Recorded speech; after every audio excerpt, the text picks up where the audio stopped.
Hi coaches, it's Tom7 with basketballology.com. Let's talk about a press break, especially for youth teams. Probably all coaches wish they had more practice time, but maybe none more than youth coaches.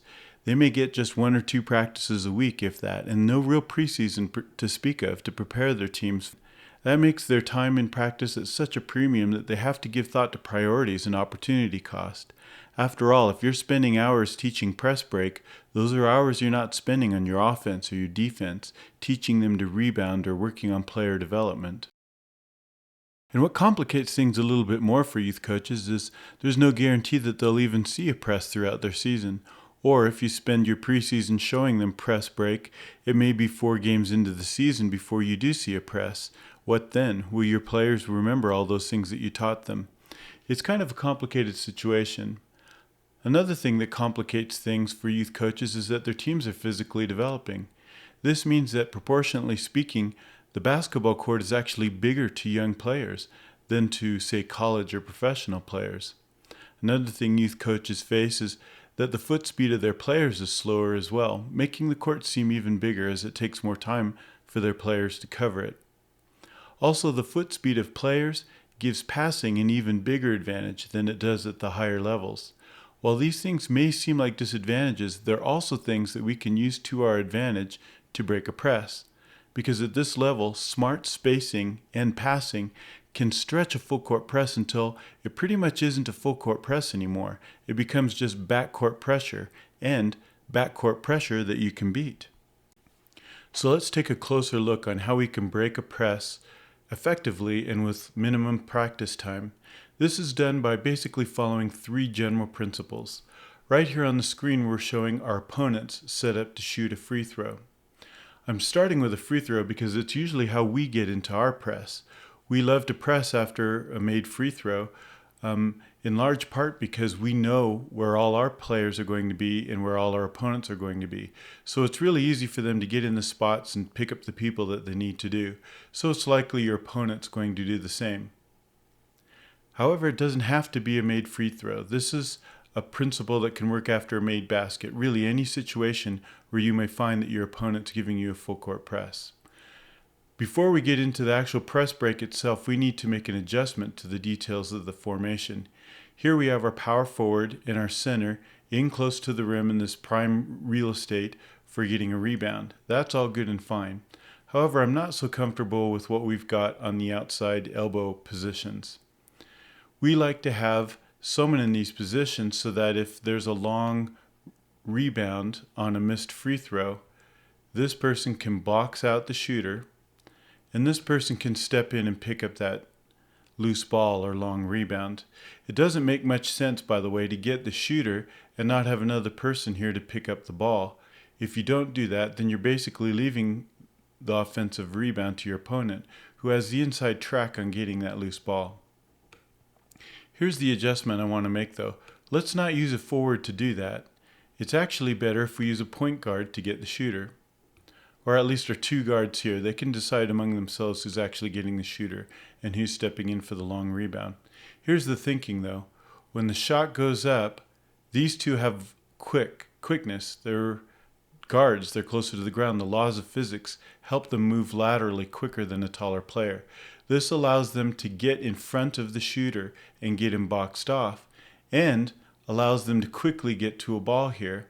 When a rebound comes out this far, it's not height anymore that's going to be an advantage. It's going to be quickness. It's going to be scrappiness.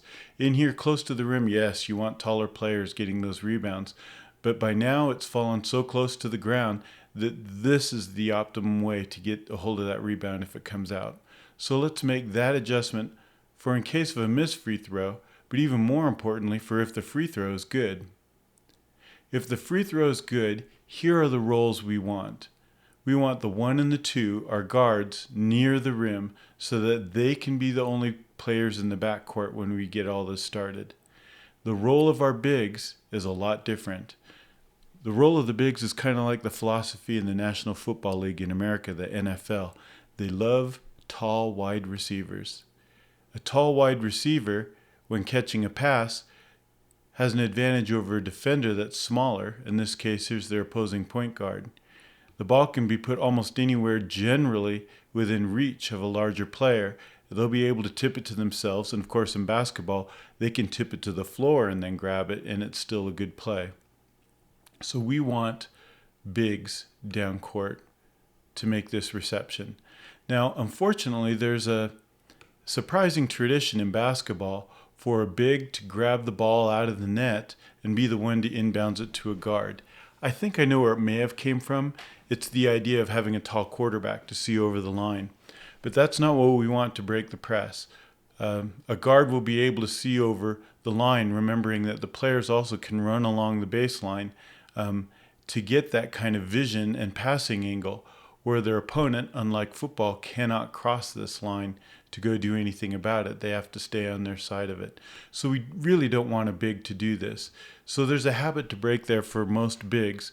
Also, we want them to really sprint down. And one of the ways I get them to do this is explaining if you get down court immediately after a made basket, it gives you a few seconds to catch your breath and be fresher for the offensive side of the game. They smile, they like that. That's a lot better than staying down here to catch your breath and then you don't feel so winded, coming down and then trying to be an asset offensively when you're out of breath from just making that sprint. So again, the role of the bigs after a made basket, whether it's a free throw or just regular gameplay, is to get down court quickly and spread. Spread everything out. And this is a formation we take. In fact, it might even look a little bit more like this. Now, the role of the guards is different. Rather than hurry, these guys are to take their time. Technically speaking, whenever the ball's made available to your team, that's when the 10-second count or the 5-second count takes place, but it's almost never officiated that way. In fact, I've been around this game a long time. I have never seen it officiated that way. If we take more than 5 seconds to get this ball and get out of bounds, we don't find we're being whistled for a turnover at all. So while our players are getting in place, we need our guards to be looking busy, moving toward the ball, but in no hurry to get it in. Now, this is contrary to the philosophy of a lot of press breaking. A lot of coaches would say, grab that ball quickly, get out of bounds, and throw it in quickly in case you have a chance to get it to a player before their press is set. Well, we want their press to set. In fact, we want their press to set and have it dawn on them that if they're putting 4 or 5 players here in our back court, they're giving up long passes to our front court and layups. This is one of the ways that we're breaking it. Again, what we're doing is we're converting a full court press to just back court pressure. So when you get the ball, and say the 2 is going to be the one to take the ball out of the net in this instance, we also need to make sure they don't just step behind the backboard. Even if they have a completely open pass to the other guard, we never want them to do this. Why is that? Well, the whole purpose of getting these players back here is to have them bring back defenders with them. And if the ball is pinned with the guard behind the backboard, it's obvious that there's not a viable pass down court. That makes these players start to cheat and come forward. There's no real threat for the ball getting behind them. So when the guards get the ball out of the net, don't step out right here. Even though you can run the baseline, you don't want to step out here, have the ref start his 5-second count, and then start running, hooking to one side or the other. Step out outside of the key. So in this case, 2's going to get the ball, and he'll step outside to the key on this side of the baseline with the ball. Now, look how we've spread open this court. This person can get, especially over here, a passing angle that allows them to hit any of their teammates. And again, we don't have to throw the ball to a teammate because we can throw it past them. Just so long as they're the first people to get to the ball, we've broke the press. In fact, we may have broke the press and gave ourselves a layup. So by taking our time bringing the ball inbounds with the guards, and by our bigs, our front court players getting down court and into position quickly, we've put stress and probably broken their press and changed it into backcourt pressure. Now, a couple more things philosophically speaking. Every time a backcourt player looks to make a pass, they have to look down court at their bigs. Even if there isn't a pass, they have to look like they want to try to make that pass. If they're not doing this, then we're going to see extra pressure in the backcourt, and we do not want that. So every time they're looking to make a pass, they have to make body language signals to the opponents that they're really antsy to get the ball down here. Even if that's not the pass, they might not make that pass at all. It may look something more like this. But they have to look down court just to keep the defense spread and to give themselves a fighting chance in the backcourt. Now the second thing we want our backcourt players to do is pass and cut. You can dribble some, and you will dribble some, to get the ball down court, to advance it down court. But mostly, the dribble is going to be used to improve a passing angle toward a teammate, either in the backcourt or the front court. So use the dribble not just to advance the ball, but to give yourself a good pass. Remember, the ball in the air so much faster than people on foot. And it's just a bad habit that most basketball players have. Once your man gives up the ball on a pass, they tend to relax, or their pressure principles might even have them running toward the ball to help with a trap, in which case you can take advantage of a new angle and advance the ball down court because all the defense is really spread. Okay, a couple of more things and then we'll wrap up. In this situation, we're looking at an opponent who's trying to guard the front court with just two players, kind of placed in no man's land. Their thinking being that the distance of this pass is so long that no matter who you might choose to throw to in our own front court, they can still be covered by the short running distance of the backcourt defenders. Not to worry.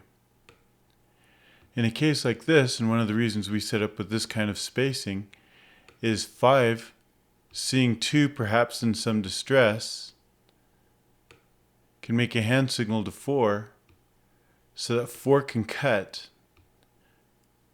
This defender's taken out of the play, and then a pass can be thrown over the top of everyone, leading 4, bounce, pick up, layup.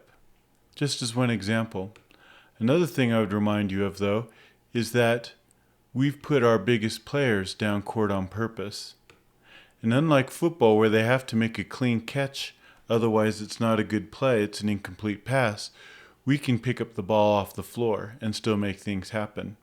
So if 2 was to make a desperate throw toward 4, their defender can probably get in there, muck it up, and even intercept the ball.